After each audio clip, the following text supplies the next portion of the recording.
This is very interesting. So you better keep smiling. Sherry. I'm part of the winner zone.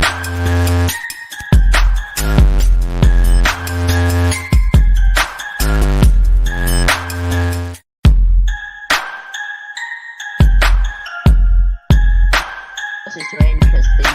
So you better keep smiling. Sherry. I'm part of the winner zone.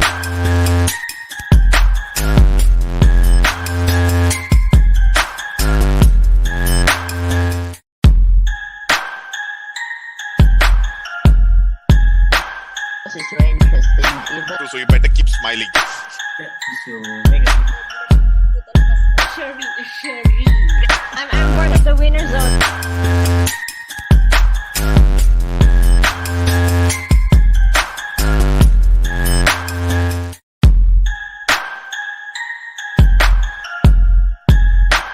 This is very interesting. So you better keep smiling. Sherry. I'm part of the winner zone.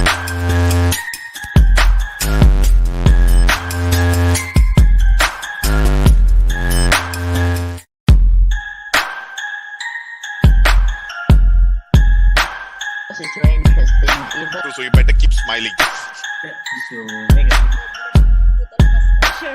Sherry. I'm part of the winner zone.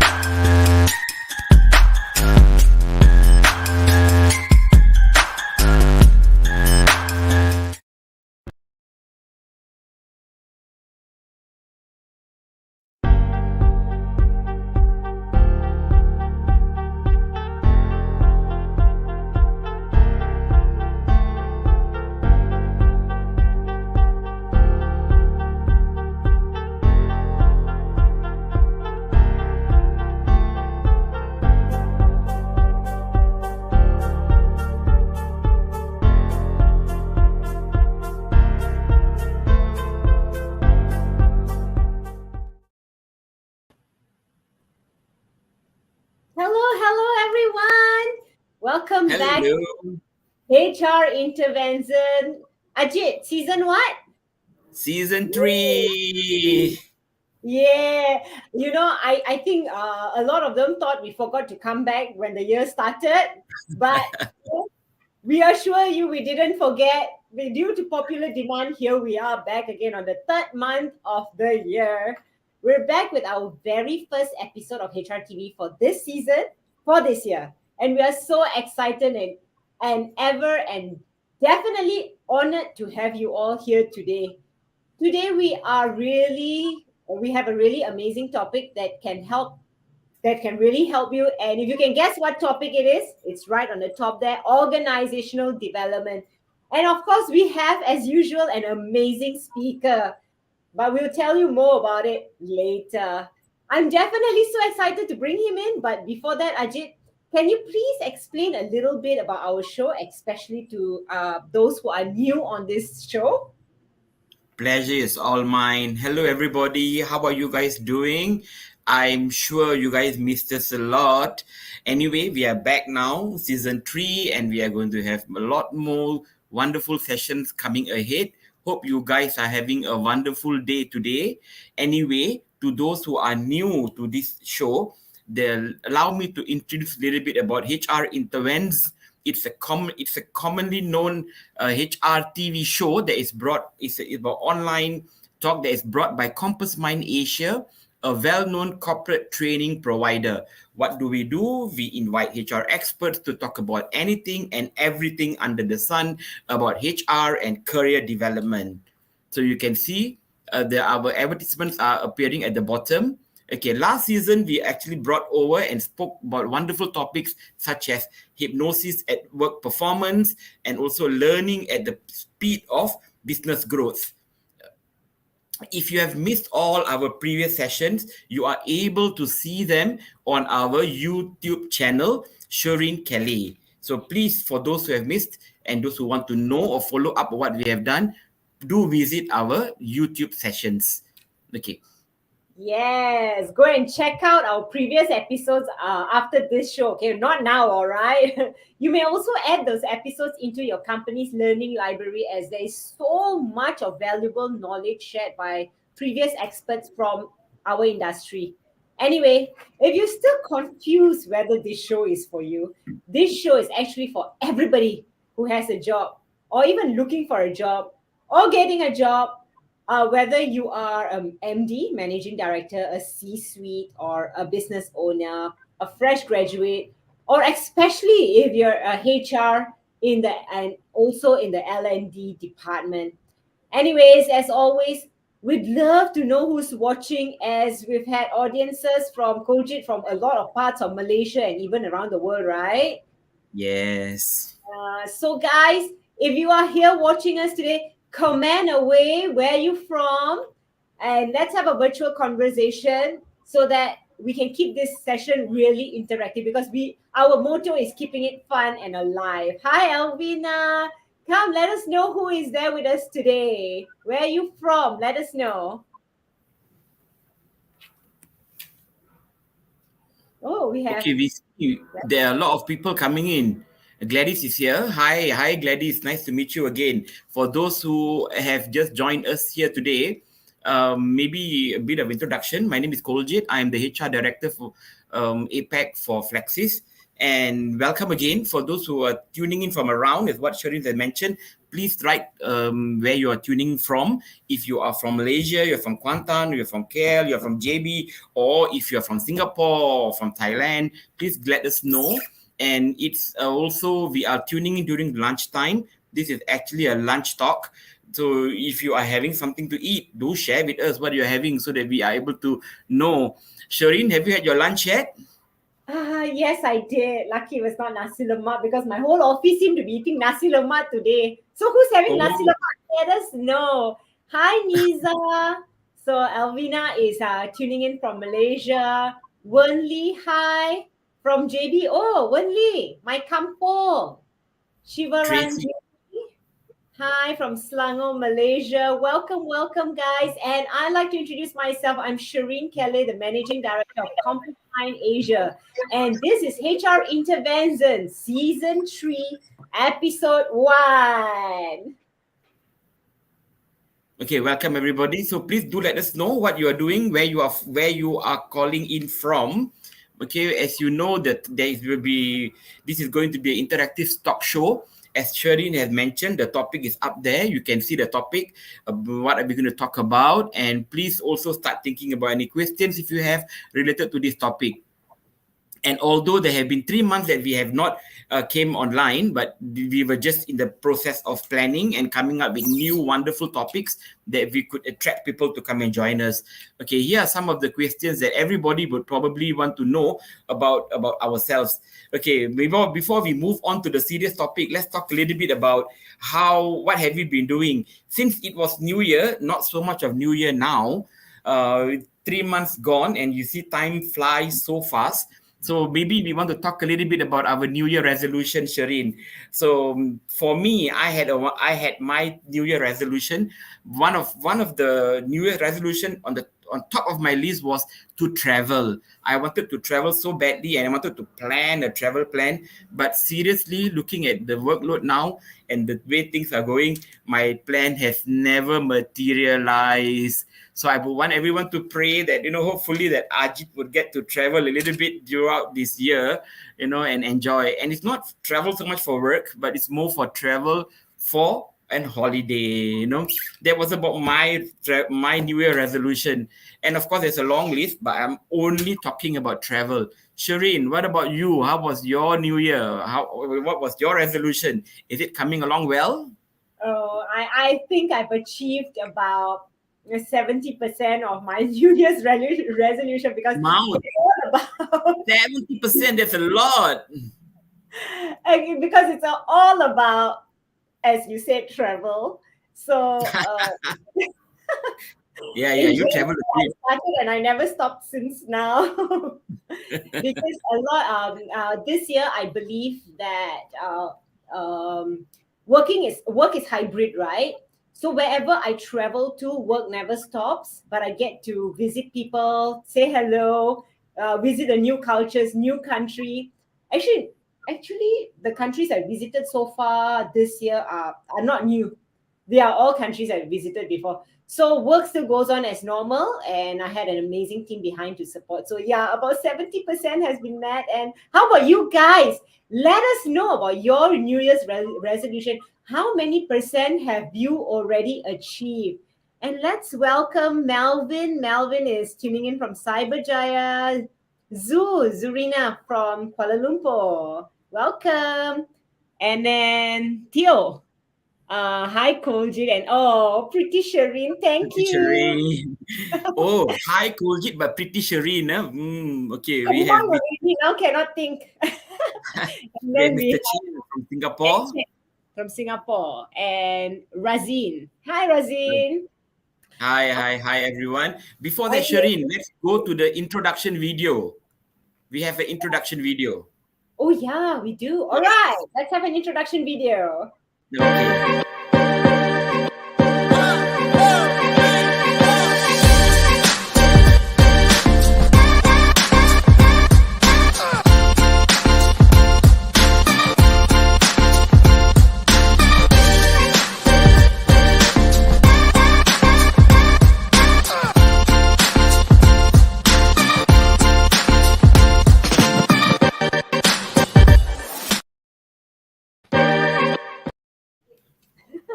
See, talk Hi, so much. I Vivek. think we forgot our introduction video.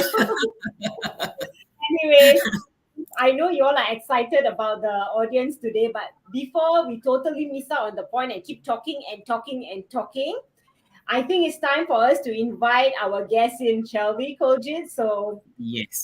um, just a little bit about our guest. Many of you know him. He's Orang Kuat, HR. Laurence Yap has more than 20 years of experience in managing corporate learning, human resource development, and talent management to enable organization adaptability. Most of his employers are multinational companies. Wow. Like First Solar, PayPal, Pfizer, and Western Digital. All those names you've heard before. He has also worked in large companies and SMEs such as Berjaya Corporation Berhad, Karsan Semiconductor, Mydin Sendrian Berhad, Dexon Electric, and Engineering at senior manager to director level. So you know how much experience is going to bring to us. By far, he's acquired more than 11 industrial experiences. Like I mentioned, the companies, some are retail, hard disk media, pharmaceutical, electrical, engineering, construction, conglomerates, hospitality, solar energy, online payments, so many different areas. Actively involved in the HR community, which he's done so much for. He is the co-founder of Hacking HR of Kuala Lumpur chapter and HR Leaders Circle.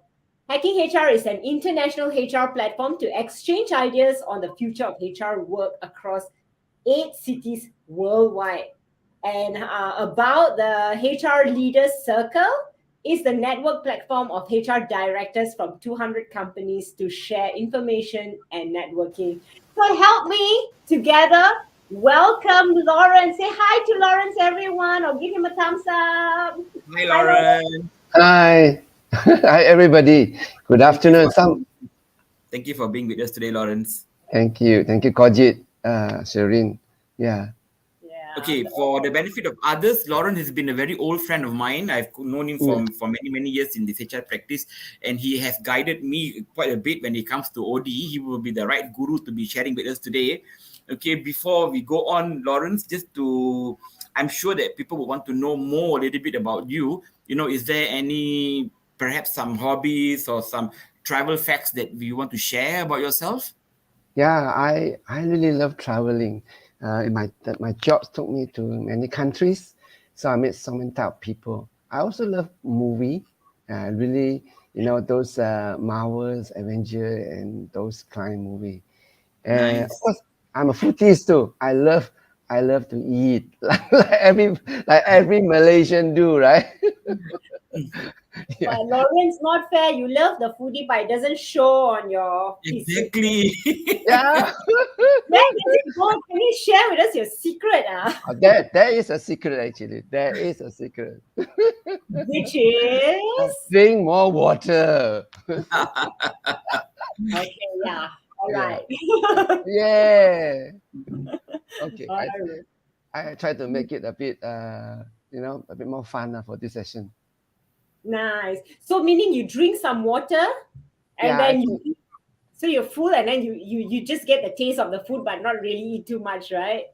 I do cheat my mind sometimes. Like if I love to eat ice cream, I just take 1 or 2 scoop. That's it. To cheat my mind. Oh, really? Yes, you Wow, that's can. good. You just taste 1 or 2 scoop. That's it.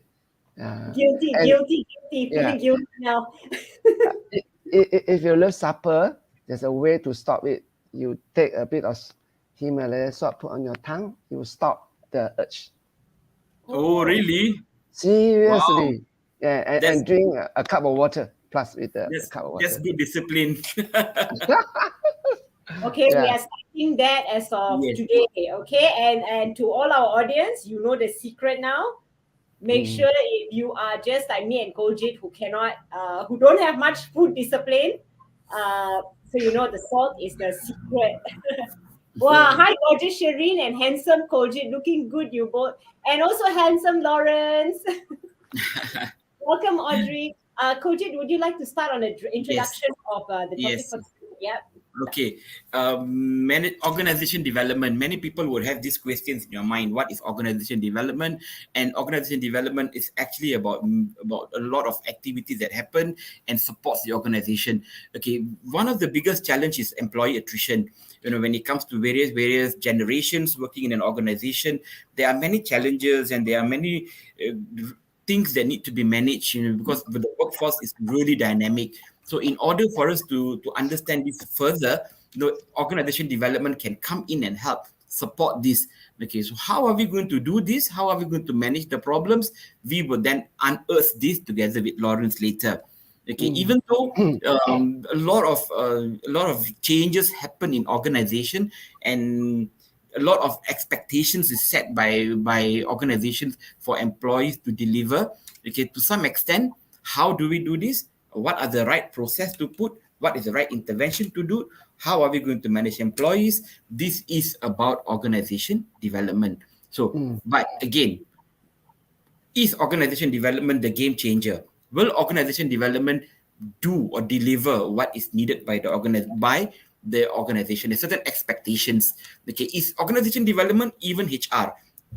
These are all the questions that we will unearth later with Lawrence. Okay. Having said that, let's move on to our first questions. Shireen, will that be fine?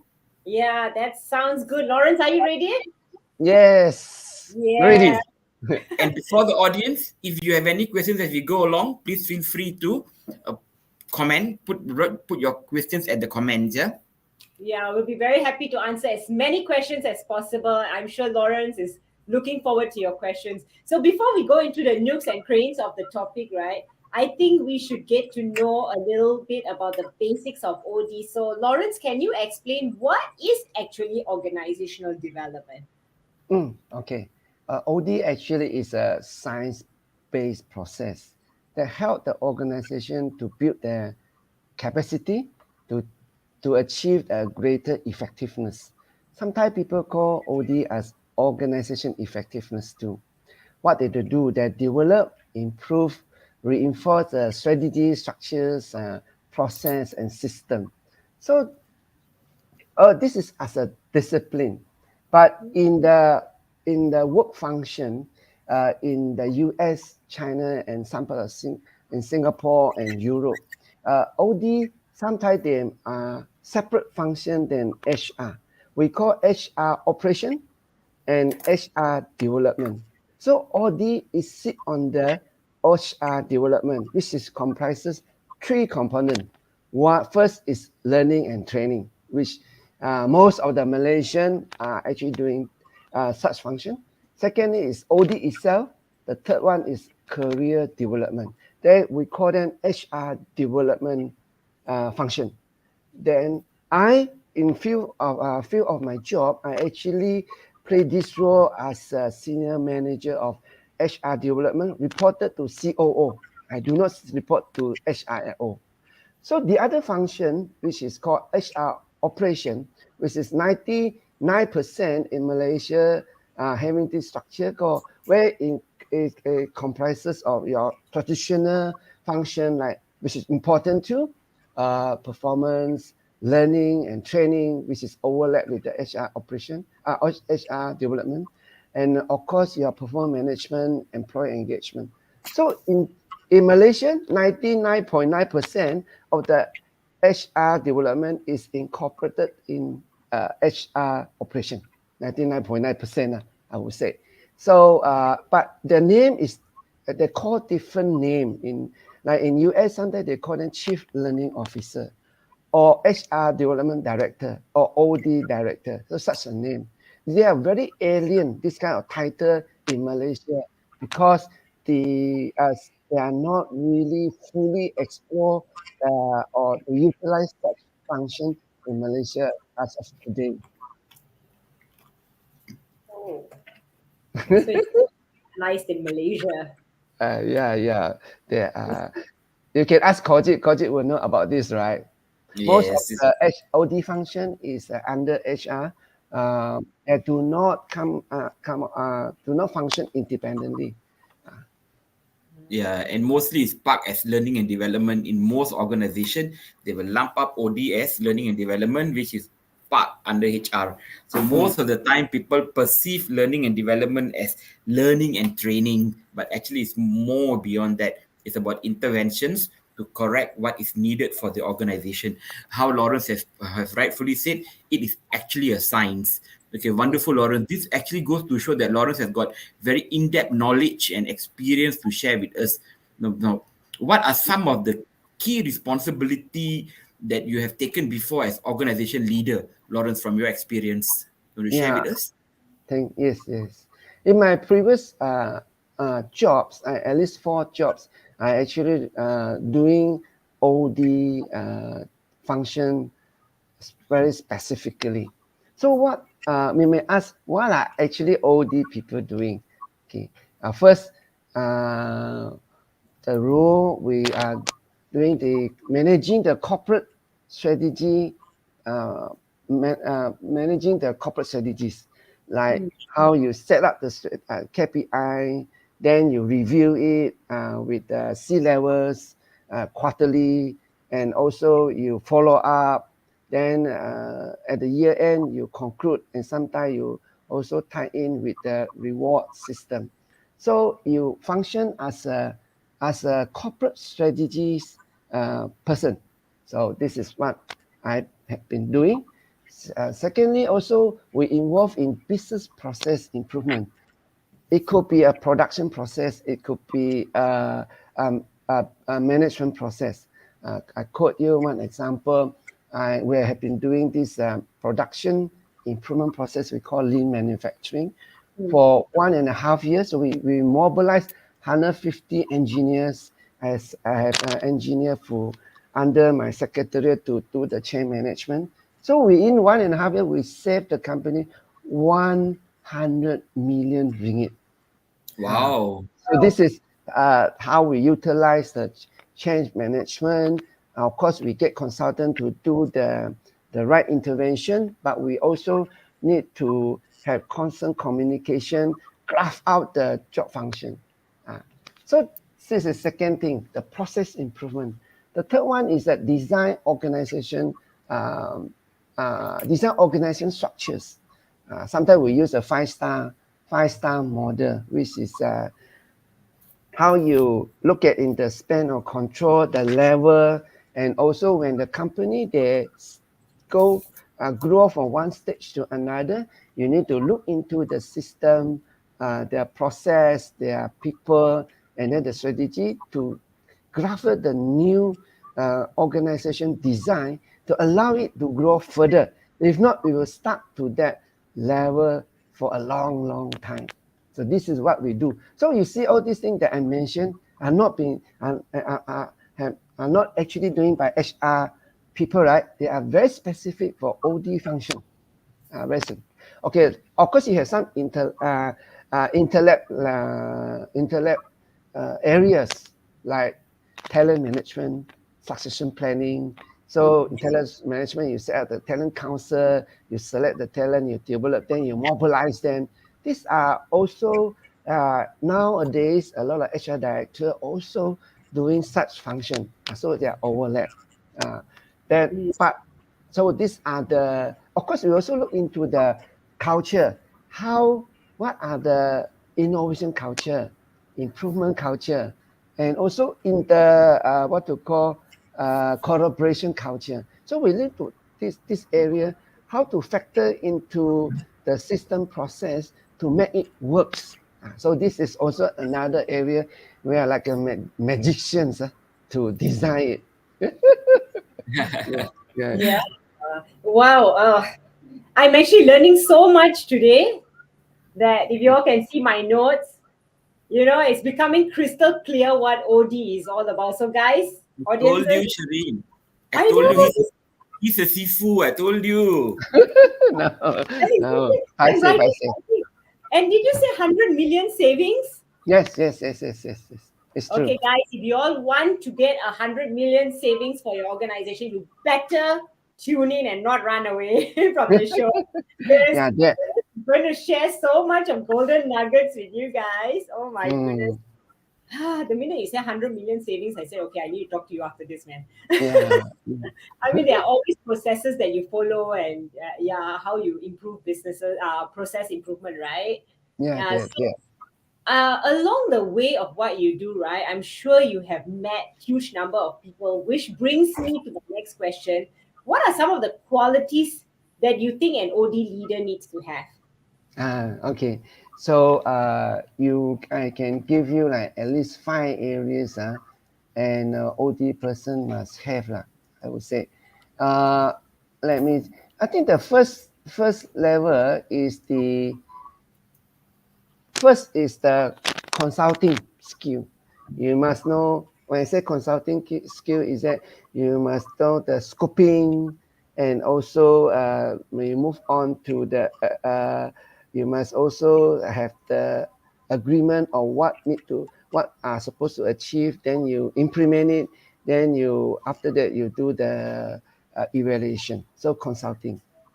So the other one is very important, is facilitation skill, because I'm dealing with different nationalities, different level of people, and of course sea level is very crucial for me when I work, because I work in Asia Pacific region too, apart from the local Malaysia. Then you have many you need to understand the the way you facilitate problem solving, decision making. Though this is uh, very, I would say, it's almost must have. Yeah, must have. Then the other one is only you need to be like a politician to read the political landscape. Who are the people that you can leverage? Who are the people that are very friendly, who are open-minded or innovation? Who are the people very traditional and they are against the change? So you need to read those people in the organization, and you need to make friends with them. So networking naturally become very, very important. Yeah. The other crucial skill you need to have is change management. I usually change management. I use like John Quarters, where the X steps, where you know the John Quarter. Then also I use the McKinsey 7S. When you want to change something, you need to look into 7 aspects. A lot of people think that, oh, if I train them, naturally they will change. The answer is wrong. Training only one of the 7. So you need to look into what need to be changed first. Secondly, what Okay. training competency needed. So you provide the training. And then after that, people, who are the qualified people. Then what structure you need to have so that the the change can become permanent. For example, when we do lean manufacturing, we need to have the people who are doing lean to be part of their job function as a supervisor. So we factor into we factor into the lean engineer into the structure. Then you need to have system, either reward system, and then you look into the processes and also strategy plus value. So when you have this 7 or 8 column filled up, then the change can be stabilized. Of course, at the end, you want to put it into the SOP. And then, so even sometimes when let's say you want to have collaboration culture. So when you do performance, recruitment, promotion, you need to select people who had collaboration competency, like people who are able to get along with people. They are the T-type employee or supervisor. Then only the change will be permanent. That's why a lot of changes fail in the organization. So I summarize there are 5, 6 skills you must have: consulting, facilitation, networking, chain management, process improvement, or of course action learning too. So these are very crucial. So again, you can see this is totally different from a learning or training manager. It's an entirely different skill. Oh, I'm writing notes. I'm writing as quick as possible, although I know I can go to my own YouTube channel and watch the recording later. But still, Yeah. when it's fresh coming out, it's like, wow. Anyway, Yeah. we've got a question from Question here. Azman. He Yeah. asked, Mr. Lawrence, is change management also part of OD? Yes, it's very, because OD basically is change the current status to the next level. Change management is very crucial, and it is of course the essential part of OD. Yeah. Mm, that's a great answer. Thanks, Lawrence. So Yes. before we continue with the next question, we have a question for the audience. Did you actually know a crystal clear definition of organizational development before you heard from Lawrence today? Or are you learning a lot from him today? Just comment. If you're learning a lot, it's like, thank you, Lawrence. If you already know, just put, yes, I knew. All right. And if you have any questions, just like Hazman did, or any opinions, please feel free to share below. And well, Lawrence is ever ready to answer any of your Mm. questions. All Yes. Yes. right. Uh, Definitely learning a lot, Elvina says. Thank you, Elvina. So, Coach, let's move on to the next question then. Lawrence, you ready for next question? Yes. Yes. I was ready. Okay. Okay, Lawrence spoke a lot about HR doing part of OD. Now, how can HR leaders incorporate OD into their job, Lawrence, in a simplified way? What can a HR practitioner do? If you don't really have an OD person, what can you do? Yeah. I would say that you can leverage on the learning manager. That means you part the OD as part of the learning and OD manager. So that is the starting point. Uh, then the OD, maybe they involve is performance management and other part lah. Because a lot of things the learning manager, as I mentioned, they may not know how to do strategy management, process improvement, and change management. They may not know they, because their role is different, so they need to learn, send them for training, and also after that give them a small pilot project to run, so that they can practice it. Of course, the other one is that you set up an OD department under the part of the one of the function of HR. You get hire a OD professional practitioner who are very experienced to lead the function. That is how they can actually have a baby step to start it. I want to say to Sherin and Kojit, actually, by not having OD in Malaysia, the CEO and the company lost billions of dollars. You know why? Because the OD is dealing with the business aspect of the company, business aspect. For example, they can involve in the strategy, they can involve in the innovation, they can involve in the productivity. Apart from the usual HR, role for engaging employee, increase the competency, and also increase the performance. So there are, by not dealing with productivity, strategies, innovation, the company lost billions of dollars. And you don't have such a person specifically to deal with it. Yeah, they don't sit in your traditional HR function. So all the CEO out there, if you really want the company to grow leaps and bounds, you actually need an OD person. That's why you see that in China, in US, these two, they are they hire this professional, and in fact, their pay in China is 3 times more than HR operation because they are Oh, so okay. rare in China. Yeah, I was once offered even 3 million ringgit, 1.5 million ringgit. Yes.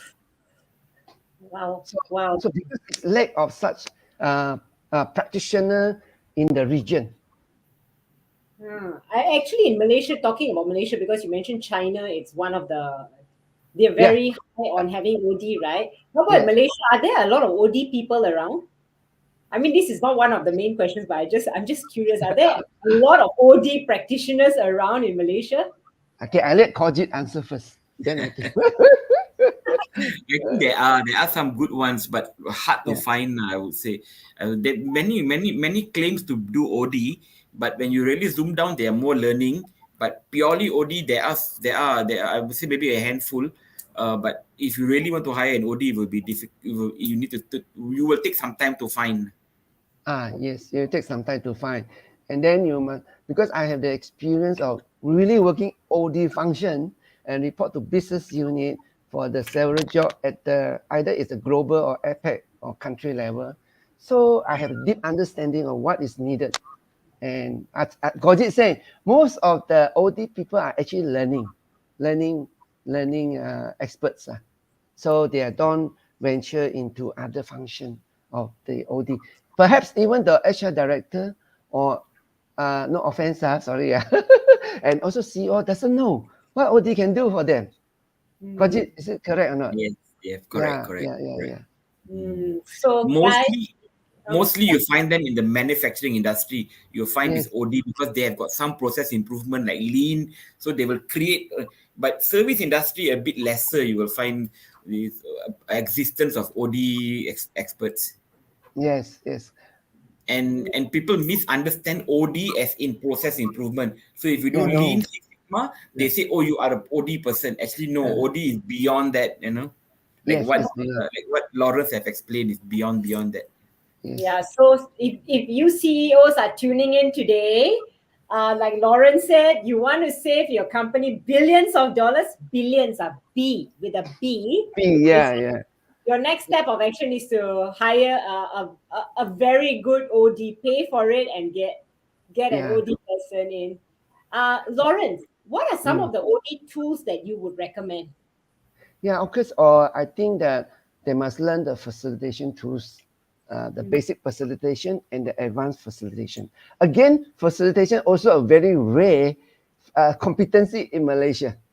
You are doing facilitation, but you are not aware. Facilitation is that make conversation convenience to reach agreement. This facilitation. Yeah. Yeah, where you get all the C-level together, discuss a particular thorny issue, and you facilitate different way to allow them to discuss and voice opinions, make decision, or even sometimes innovate the idea, and also come up with the action plan and follow up. That kind of facilitation.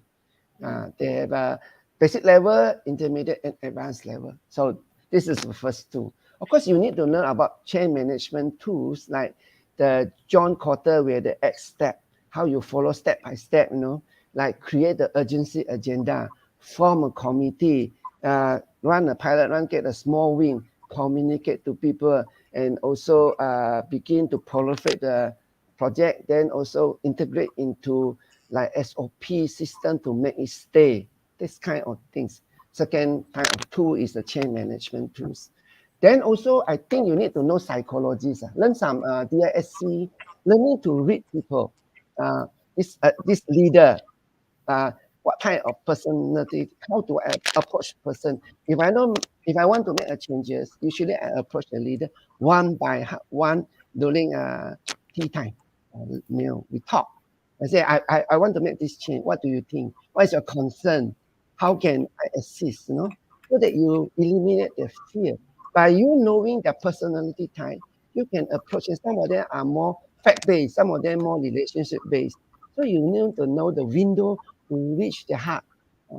I remember when I was working sent to Shanghai for to manage Shanghai office. I request my OD director in Omaha, US. I must have 3 months without doing any job just to know all the director and senior business leader in China. So I said, if they don't like my face, I can kiss the job goodbye after 3 months. I must be relationship based. And she agreed. So in that 3 months, I had lunch, dinner, talking to them, understand business culture and challenges. At the end of 3 months, my OD director request me to write about assessment of the center in Shanghai to the COO of the company. So after I written the assessment, I call all the director. This is my report. Anything you want to take away, you can tell me now, but you go and implement yourself. Or anything you want to add a request, I also can do it. I'm here to support you. I'm not here to supervise or policing you. So this is how I manage that part of the world, like China, which is very much relationship based. I want the hard life. Of course, after 3 months, I stay on. Wow, interesting. This is really, really good sharing, Laurence. Thank you so much. Anyway, we have a question here. Limited OD talent in Malaysia. Is it due to the limited roles for someone to be developed into an OD expert? Okay, there are three parts of the equation here. First, the employer did not offer the OD job first. Secondly, the current manpower does not have the OD skill.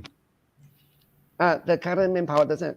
Third one, there is not many institutions, even including Compass, to offer the OD skill to train them. So you have three: training provider do not offer such a job, or in the university they study, but they study organization behavior, not OD. Then you don't have the company do not offer such a job. Then worse still, there is the limited people know about OD. So it's a big question mark and it's a black hole, I would say. Time for us to do something. Yes. Yes. Shireen, he's giving you an indicator.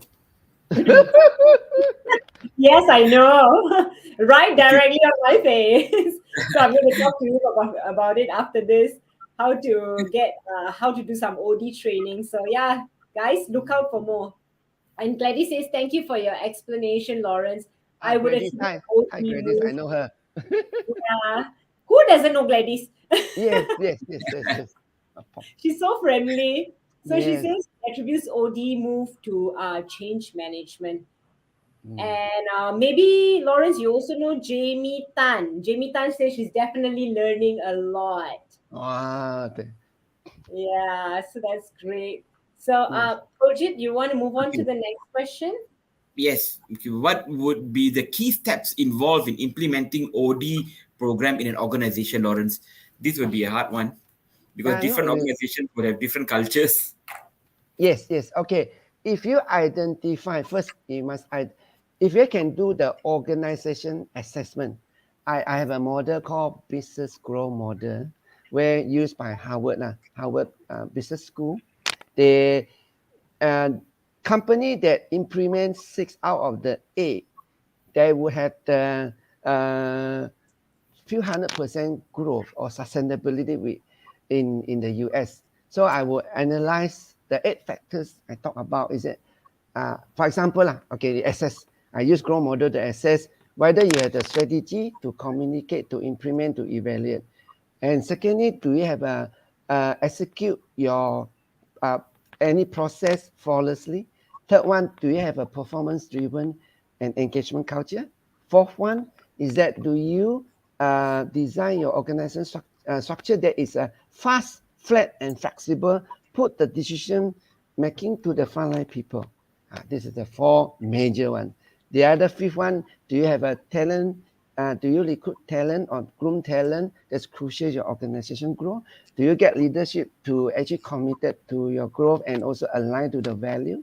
And then do you have a transformative innovation like iPhone or any new product? Then the fourth one, merger and acquisition. Do you mind buy similar type of company to integrate in your value chain so that you can be grow?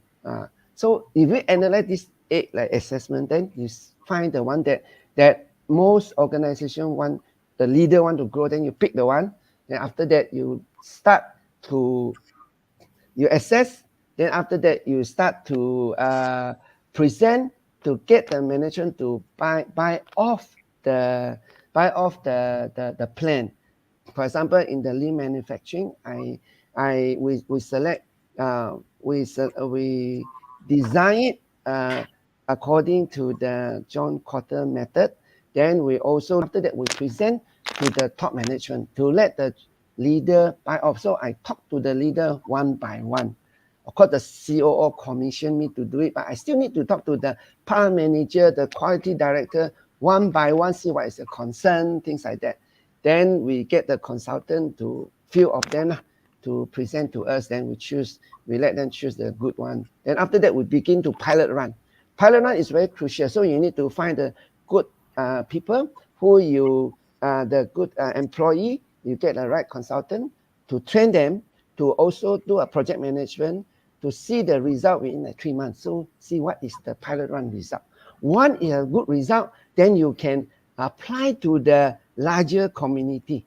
When the larger community, that in the larger community, you begin to look into what the right structure system, reward system, and also what are the feedback or meeting that you need to install to let them progressively do the project and also progressively make the changes, report back to the C-level and let them give feedback and endorse it. Then later you integrate into SOP.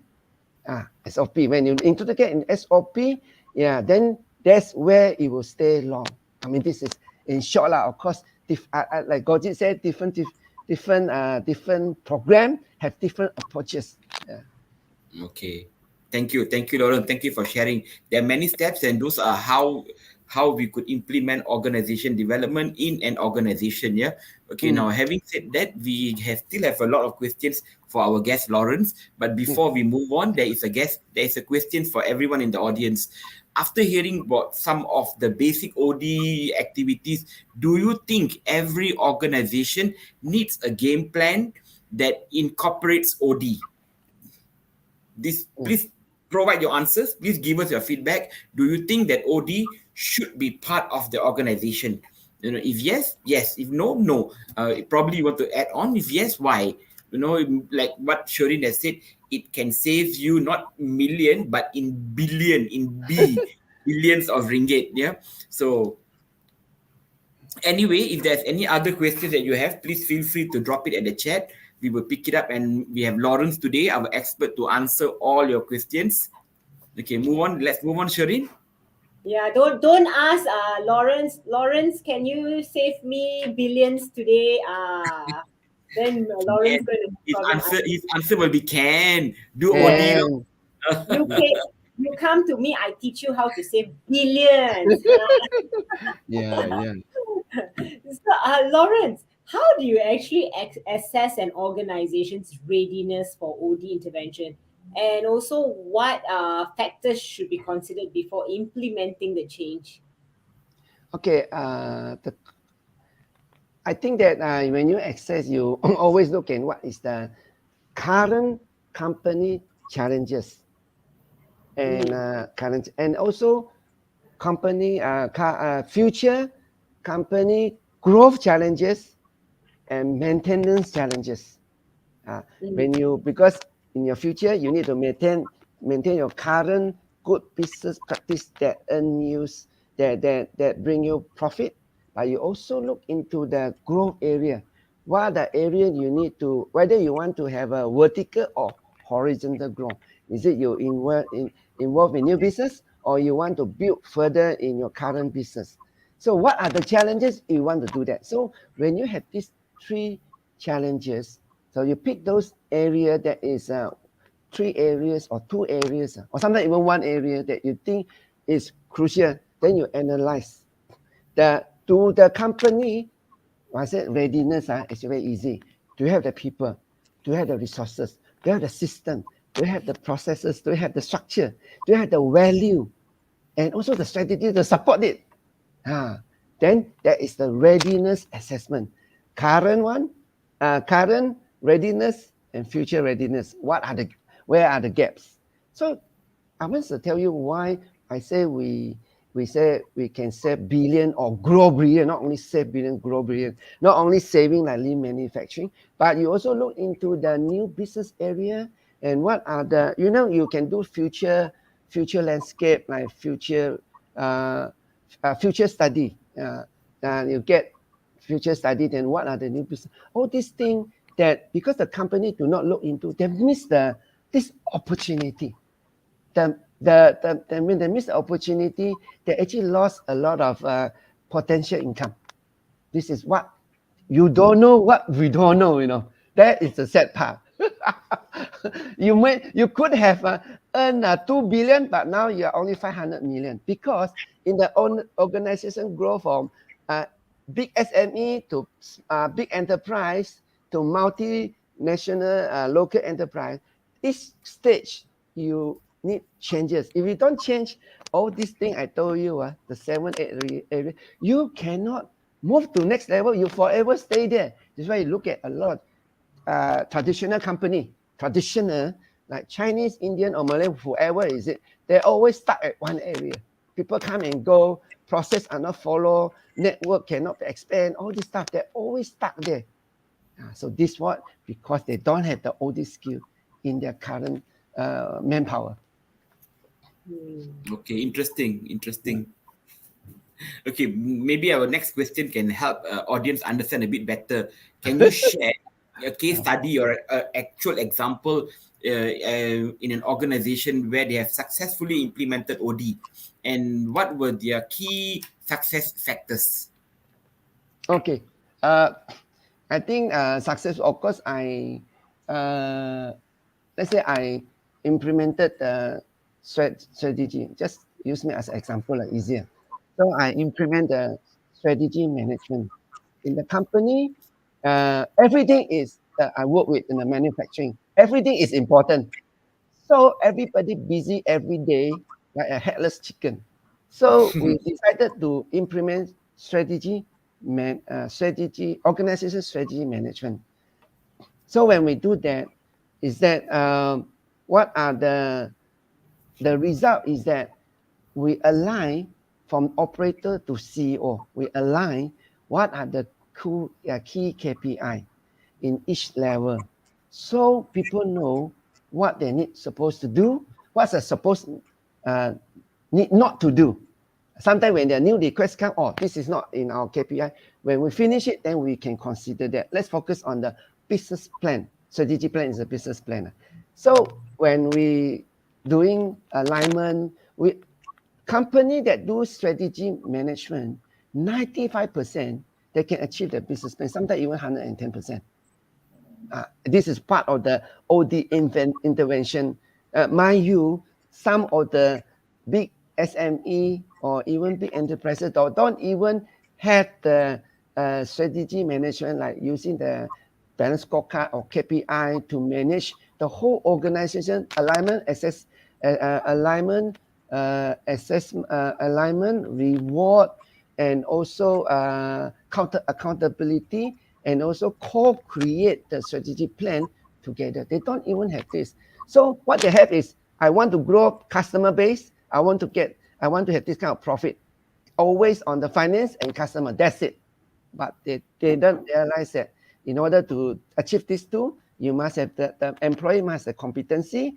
Then the company must have the process with the competency to get the customer and also to gain profit. So when we start doing it, when I start doing this, then we have a strategy, corporate strategy with the C level. Then after that, we will do it with the management level. Then we have a huge town hall meeting, and to 12,000 people. Can you imagine? But the result is really astonishing because the operator can say, now I know where's a KPI. I know what is expected of me. Imagine operator can say that, we have the KPI, the strategy plan, graph it in a huge wall. Everybody can see. And we even get the CEO and CO walk the floor. We call it Gemba walk every Friday to look at what are the project they are doing and give them some reward or even take picture with the operator, technician, supervisor, all this many thing interventions. But this one is actually the plan that united people to achieve the outstanding result. Yeah, we actually eventually we achieve 110%. We exceed the plan. Wow. Yes. Yes. Actually, the CEO have a special mention to our department. They say our department, the OD department, is the first time they seen who had done so vertical and horizontal to manage the organization issue. That this is the first time. He's a British CEO, Imagine that. Well done. And that's the current company, right? No, this is the previous manufacturing company. Yeah. Oh, Awesome. That's nice. thank you. Well, you know what? We are 8 more minutes to the end of the show. Let's ask Laurence the last question. What advice do you have for organizations that are considering implementing an OD program for the very first time? I'd say choose the low-hanging fruits. Once they identify organization issue that actually even cannot make the CEO sleep well at night, that is the issue. They can always get a consultant to assist them. Then the OD person work as a secretariat first. If they don't have the competency, they function as a secretariat first. Assess. They can even ask a consultant to assess and transfer the skill and break down the issue into few projects. Then they will become the secretary to manage this process. This is the easier way to start. Then they will pick up. On secondly, of course, you send them for training if they want to do succession planning, talent management, strategy, business process, so many areas. I think that's a good start. Identify an issue that is easy to tackle and get a consultant to assist, and then become the secretary, pilot run it, then show the result. Or if the company decided to say that, or make the consultant to train the people, train the OD person. And at the same time, the OD person go and attend some courses. At least they get the steps, the logic behind it, all this stuff. It is an art, but also a science. I say an art because you need to deal with it. You need to read the political landscape. You need to read the pulse of the organization. You need to, deal with the different type of business leaders and also the C level. Of course, if a level not high enough, you deal with your management level, maybe senior manager and manager level. Yeah. That's very insightful. So I hope the audiences who heard, if you're looking at going on the OD journey, you know what to do now. And of course, also don't forget to keep disturbing Laurence because he's such a good help. I'm sure he will guide you through too. So we're running out of time. And Yes, everyone. Thank you. Thanks a lot, Laurence, for the sharing. And we have approached the end of our session for the day. So we would like to thank Laurence very much for his insightful session and mostly to have this serious discussion with us today about OD.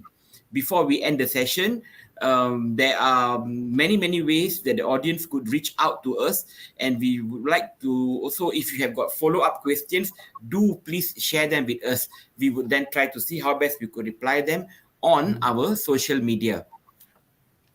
Yes, Yeah. please. Again, thank you so much, Laurence, for joining us today. And I personally have learned so much. So, Lawrence, what would be the best way for the audience who have more questions to connect with you? Would you like to share your social media? Yeah. I think in the LinkedIn, right? In the LinkedIn, you find my name. Either LinkedIn or you can just call me my handphone at 016-20-80096. Easier. Oh, he gave out his handphone number. Okay, to our audience, we would like to thank you very much for being part of us today. Thank you for joining and watching this and commenting as well. Feel free to bring in the comments as well. We would never be here if it was not all because of you guys. Thank you again. And again, looking forward to have more sessions for season 3. And please do come and join us. Yeah, it's never a forever farewell. We are going to be back with season 3, episode 2 for HRTV soon, and we'll share more on our social media pages. So make sure you follow us. And anyway, if you are wanting to connect with Lawrence, we have put up the link on the chat. You can click and connect with him easily and ask him as many questions as you have. And he's an amazing friend too. So he loves food. Just make an appointment and go out with him for makan session. And guys, Yes. right, Lawrence? Yeah. Why not? Yeah, That'll be- and if any of you here are from HR and L&D are planning for your trainings, just drop us an email at training@compassmind. So before we end, we would like to wish all of you a wonderful week ahead. To those who will be fasting tomorrow, selamat berpuasa. And Puasa. and thanks for watching HR Interventions. Serious discussions only. See you soon. Bye. Bye. Bye.